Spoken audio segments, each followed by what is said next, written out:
Coming up on Vegas Nation Game Day, we get you all set for Week 5 as the Raiders head to Indianapolis to take on Daniel Jones and a Colts squad that's hot out of the gates. They've got good players. They've got extremely well-equipped, skilled people. Tyler, the new tight end, he's their number one targeted guy.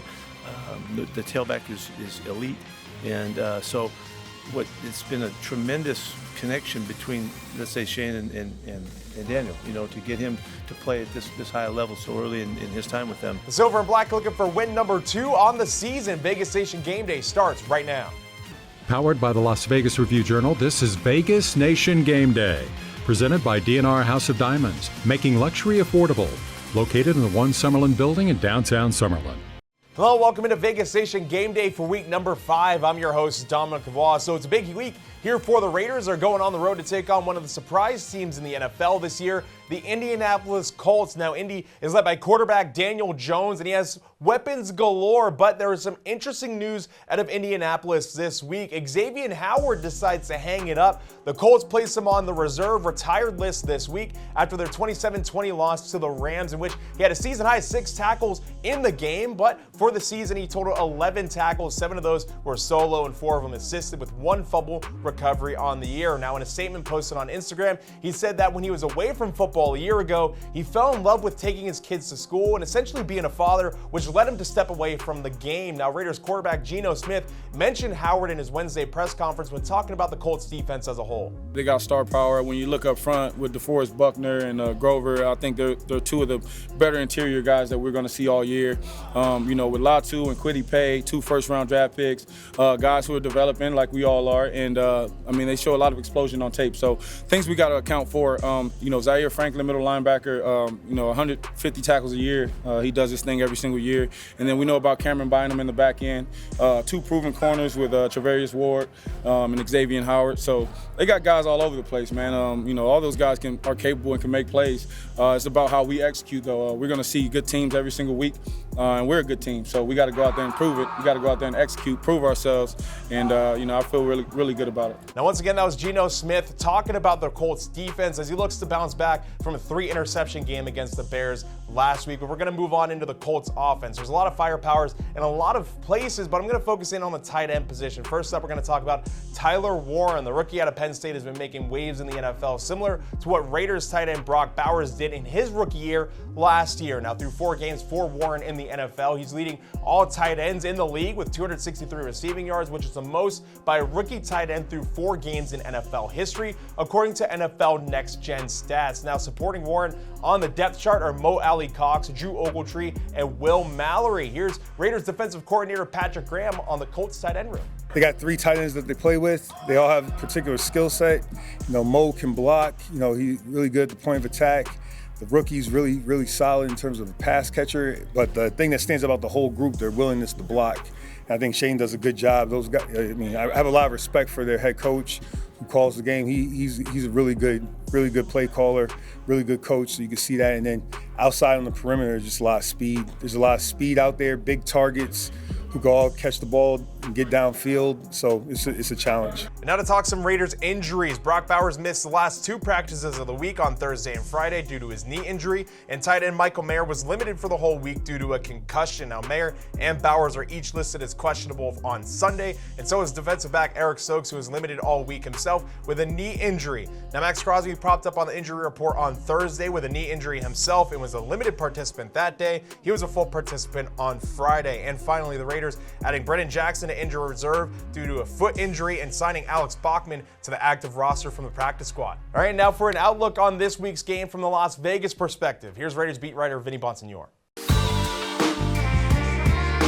Is really pick your poison. Do you focus on stopping Daniel Jones, or do you focus on stopping Jonathan Taylor? Because one way or another, if you try to take one of those 2 things out of the game, Shane Steichen is smart enough to go ahead and beat you with the other guys. So that's a tall task for the Raiders offensively. Ashton Jeanty's got to continue to build off the momentum of career high 138 yards against the Bears. And certainly, it all comes down to Geno Smith and avoiding the turnovers. He cannot afford to have another 3-interception game like he had against the Chicago Bears. If that happens, it's lights out for the Raiders. If he doesn't, if Geno reverts back to the good Geno Smith in the opening week against the New England Patriots, and even in a loss against the Washington Commanders, the Raiders will have a good chance to be competitive in this game. And now to keep the show rolling for the stat geeks out there, let's tag in Heidi Fang for this week's Hard Count. And now it's time to break down the numbers inside of this matchup on Sunday. Let's start with number 2, Ashton Jeanty, who's also ranked second in the NFL for missed tackles. After scampering for 155 yards on Sunday and catching 2 touchdowns, the Raiders' number 1 draft pick needs 1 more receiving touchdown to become the first rookie running back in NFL history to record at least 3 receiving touchdowns in their first 5 career games. If he can snag that receiving touchdown, he'd also tie Hall of Famer Marcus Allen for the franchise record for most receiving touchdowns by a rookie running back. If he can pass 135 yards on the ground on Sunday, it'd pass Marcus Allen, who's number 2 in the Raiders record books for the most by a rookie running back through their first 5 games.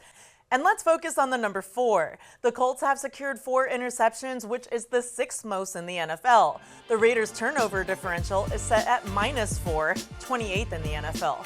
And Indianapolis is also 4th in the league with points scored, averaging 30.8 points a game. So what does that add up to? Protect the football and get the offense going. Now back to you, Dom. All right, we're going to step away for a brief moment, but when we come back, Adam Hill flips the field by taking a look at the Indianapolis Colts a bit deeper this time, and Todd Dewey brings us the betting lines for Sunday's action. Stick around. DNR House of Diamonds is Las Vegas's elite private office jeweler. We specialize in natural and lab-grown loose diamonds, engagement rings, and custom design. If you're looking for lab-grown diamonds, we have one of the largest selections at the best prices in Las Vegas. We make luxury affordable every day. Now for the bettors out there, we're going to go ahead and follow the money with Todd Dewey. The Colts opened as 5.5-point favorites over the Raiders last week on the look-ahead line, and the consensus line has shot up to 7, though a sharp betting group at the Westgate Superbook bet on the Raiders at +7, causing the line there to dip back down to 6.5. The consensus total is 48. A pro sports bettor I spoke with bet on Indianapolis -6.5. He said the Raiders are a mess and will be hurt by the loss of left tackle Colton Miller. Geno Smith has certainly been a mess so far, throwing 7 interceptions. He's been picked off in 3 games and is -141 to throw an interception in this one. Ashton Jeanty's rushing yards prop is 65.5 after his breakout performance against the Bears, and he's -121 to score a touchdown. All right, now we're going to end the show the way we started it by taking a gander at the Colts as Adam Hill flips the field. It's Adam Hill. It's time to flip the field and look at the surprising Indianapolis Colts. Colts came into the season without a whole lot of expectations. Shane Steichen, one of the favorites to be the first coach fired, but all of a sudden they're 3-1. Probably should be 4-0 with a late game collapse involving a fumble near the goal line last week against the Rams. This is a very good team, and it's all based on Shane Steichen's relationship with new quarterback Daniel Jones. Daniel Jones is huge. He's athletic. He can move. He's really putting together a good season. The Colts number 1 in the league in terms of yards per play, a very impressive start offensively, and they're very solid defensively as well. This is a very, very tough game for the Raiders that didn't look so daunting at the beginning of the year, but it does now. This is a good team, a probable playoff team at this point. That's a team that could win the AFC South. So a really big challenge for the Raiders to try to snap a 3-game losing streak. And it's going to be tough. They're going to need to keep that run game going against a very stout front without Colton Miller. Going to be tough to block those guys up front, some star players on the line for the Colts, and it only gets tougher from there. That's a very good defense to go with an explosive offense all of a sudden this season for the surprising 3-1 Indianapolis Colts. Well, that'll do it here for Vegas Nation Gameday week number 5. Thank you all for tuning in once again and hanging out with us as we get all set up for the Indianapolis Colts game. And as always, make sure to stay connected with us on social media at Vegas Nation and on the web at vegasnation.com. Plus, check out the Vegas Nation post-game podcast on Sunday. Now make sure to enjoy all the action, and I'll see you all next time.